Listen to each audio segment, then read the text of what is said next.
Terceira parte do nosso Evangelho no Lar, o Evangelho segundo o Espiritismo, capítulo 21, haverá falsos cristos e falsos profetas, item 8, os falsos profetas.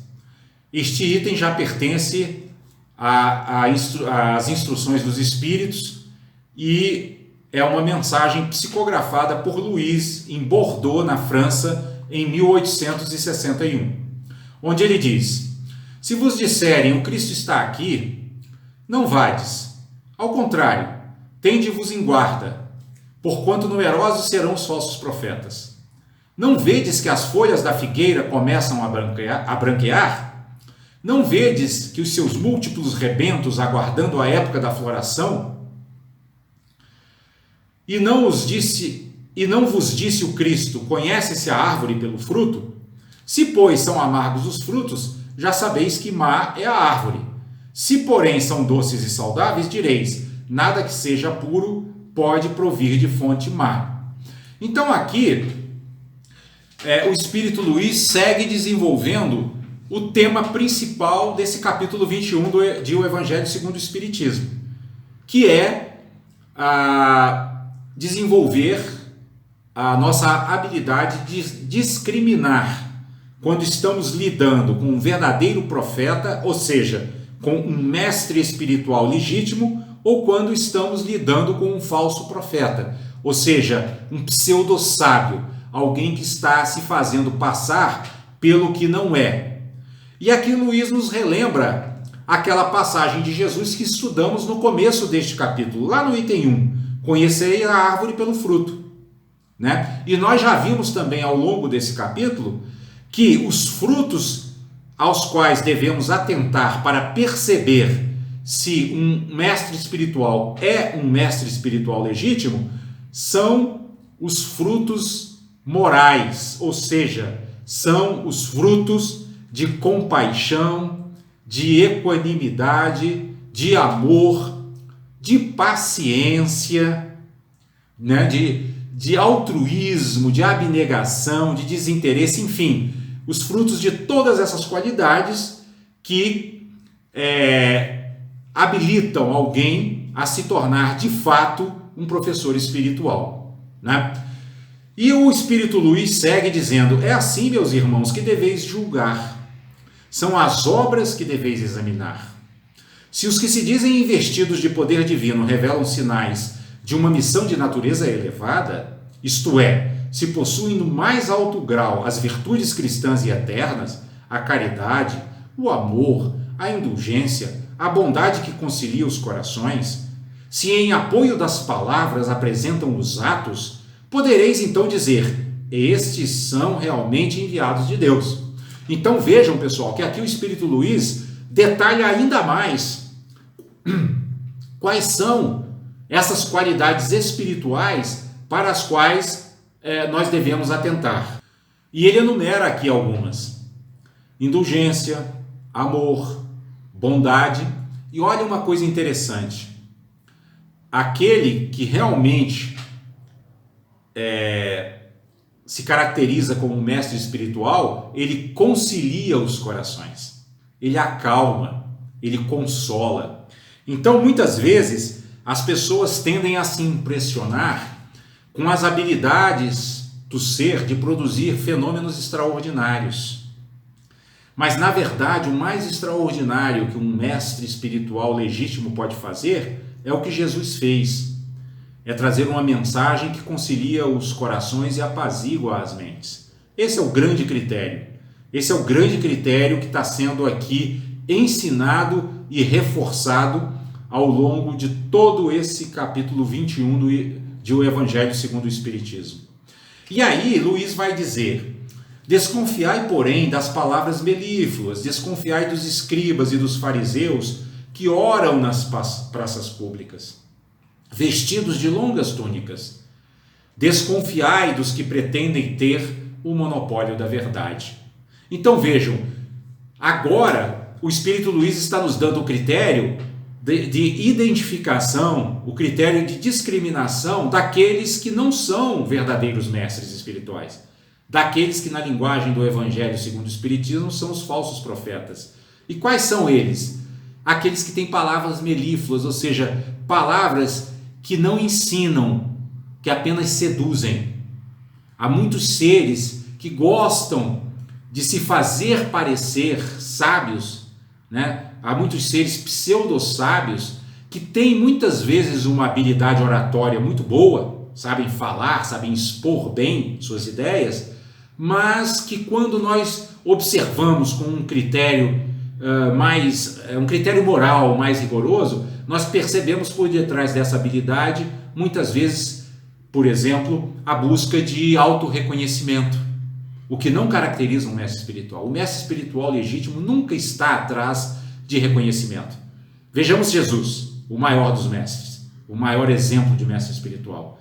Ele nunca se importou ou nunca teve como preocupação ser reconhecido. Sua preocupação, ou melhor até do que preocupação, sua motivação era diminuir o sofrimento dos seres.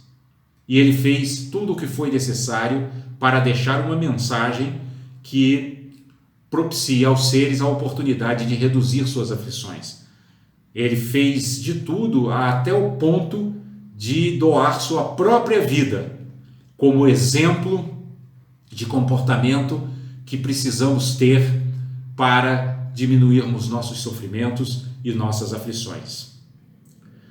E aí, Luís segue dizendo, não, o Cristo não está entre esses, ou seja, entre esses que têm palavras melífluas, né? Entre esses que rezam em praças públicas. Não, Jesus não está entre eles, porquanto os que ele envia para propagar a sua santa doutrina e regenerar o seu povo serão, acima de tudo, seguindo-lhe o exemplo, brandos e humildes de coração, os que hajam com os exemplos e conselhos que prodigalizem de salvar a humanidade, que corre para a perdição e pervaga por caminhos tortuosos. Serão essencialmente modestos e humildes. De tudo o que revele um átomo de orgulho, fugi, como de uma moléstia contagiosa que corrompe tudo em que toca. Lembrai-vos de que cada criatura traz na fronte, mas principalmente nos atos, o cunho da sua grandeza ou da sua inferioridade. Então vejam, pessoal, que aqui é bem interessante a gente destacar que Luís chama a nossa atenção para a modéstia e a humildade como a essência daqueles que nós podemos considerar como enviados de Jesus para iluminar a nossa caminhada no mundo. Modéstia e humildade. Então vejam que são seres raros, mesmo entre muitos daqueles que se dizem mestres espirituais. Há muitos desses pseudo-sábios, que mostram um orgulho enorme, né, de serem ou de se autoproclamarem como enviados de Jesus, ou como mestres iluminados, ou como grandes praticantes espirituais. Tenhamos sempre um pé atrás com relação àqueles que gostam de fazer muita propaganda de si mesmo, porque os verdadeiros mestres, eles não fazem propaganda, eles divulgam ensinamentos. Temos que refletir muito sobre a diferença, temos que contemplar bastante essa frase. Os mestres espirituais não fazem propaganda, eles divulgam ensinamentos, porque a sua motivação está despida de todo e qualquer resquício de egoísmo. Sua motivação é meramente a de trazer benefício aos seres, e não de trazer benefício a si mesmo, e não de usufruir de privilégios aos quais um mestre espiritual legítimo não almeja. E Luís segue ainda nos dizendo: ide, portanto, meus filhos bem-amados, caminhai sem tergiversações, sem pensamentos ocultos na rota bendita que tomastes. Ide sempre sem temor. Afastai cuidadosamente tudo o que vos possa entravar a marcha para o objetivo eterno. Viajores, só por pouco tempo mais estarei nas trevas e nas dores da provação. Se abrirdes o vosso coração a essa suave doutrina que vos vem revelar as leis eternas e satisfazer a todas as aspirações de vossa alma acerca do desconhecido. Aqui tem um ponto bem interessante para nós refletirmos. O Espírito Luiz usa a palavra aspirações de vossa alma. Ele não usa desejos, né? Então ele faz uma distinção clara, né, entre desejos egoístas e aspirações da alma. Porque a grande aspiração de nossas almas é a felicidade genuína. Ou seja, é aquela felicidade que nós só encontraremos quando nos purificarmos de todas as máculas egocêntricas, de tudo aquilo que caracterize um comportamento egoísta. É só aí que nós vamos atingir essa felicidade a que nossas almas aspiram. Todas as almas aspiram a essa felicidade. O grande problema é ignorar que as almas, sobretudo as almas encarnadas neste planeta de provas e expiações, que ainda estão num nível inferior de evolução, elas ignoram o caminho que conduz à verdadeira felicidade e buscam a felicidade onde ela não está. Buscam a felicidade, por exemplo, se apegando aos seres e às coisas. Quando, na verdade, os mestres espirituais e, sobretudo, Jesus nos ensinam que a verdadeira felicidade está no desapego, que podemos amar os seres e as coisas sem nos apegarmos a eles, com leveza e com suavidade, sem gerar sofrimento para nós e para o nosso próximo. Aquele que cultiva o desapego jamais terá medo de perder, porque não existe perda para quem é desapegado. Existem apenas as mudanças naturais da vida. Então, vamos concentrar bastante nossa atenção na palavra escolhida pelo Espírito Luiz, uma palavra muito apropriada, uma palavra que demonstra sua grande sabedoria, aspirações. Nossa alma aspira à felicidade genuína e nós precisamos aprender a discriminar entre as aspirações profundas de nossa alma e os desejos superficiais do nosso ego. E o Espírito Luiz segue dizendo: já podeis dar corpo a esses silfos ligeiros que vedes passar nos vossos sonhos e que efêmeros apenas vos encantavam o espírito, sem coisa alguma dizerem ao vosso coração. Agora, meus amados, a morte desapareceu, dando lugar ao anjo radioso que conheceis, o anjo do novo encontro e da reunião. Vejam, pessoal, aqui o Espírito Luiz já está descrevendo um momento em que o ser consegue dar um passo na sua evolução espiritual, um passo a mais na sua evolução espiritual. Porque vejam, ele diz aqui que já podemos dar corpo a esses silfos ligeiros que vemos passar nos nossos sonhos. Ou seja, à medida em que avançamos no caminho espiritual, né, aquilo que era uma voz, digamos, ainda muito tênue, ainda muito baixa, ainda muito silenciosa, vai se tornando uma voz mais imponente, uma voz mais clara, uma voz mais... uma voz que nós somos mais capazes de discernir. Por quê? Porque a nossa sensibilidade espiritual vai se apurando, né? Os nossos ouvidos e os nossos olhos vão se refinando para conseguir perceber nuances dos ensinamentos espirituais que antes não percebiam. Por isso que o Espírito Luiz diz que agora nós estamos indo em direção a um novo encontro, a uma nova reunião. É bonita essa palavra, né? Reunião, né? Ou seja, a gente através das nossas práticas egocêntricas, a gente se desune, né? Porque o ego está sempre concentrado em seu auto-interesse e, portanto, tem uma visão extremamente separatista da realidade. Então, ele está sempre separando e desunindo.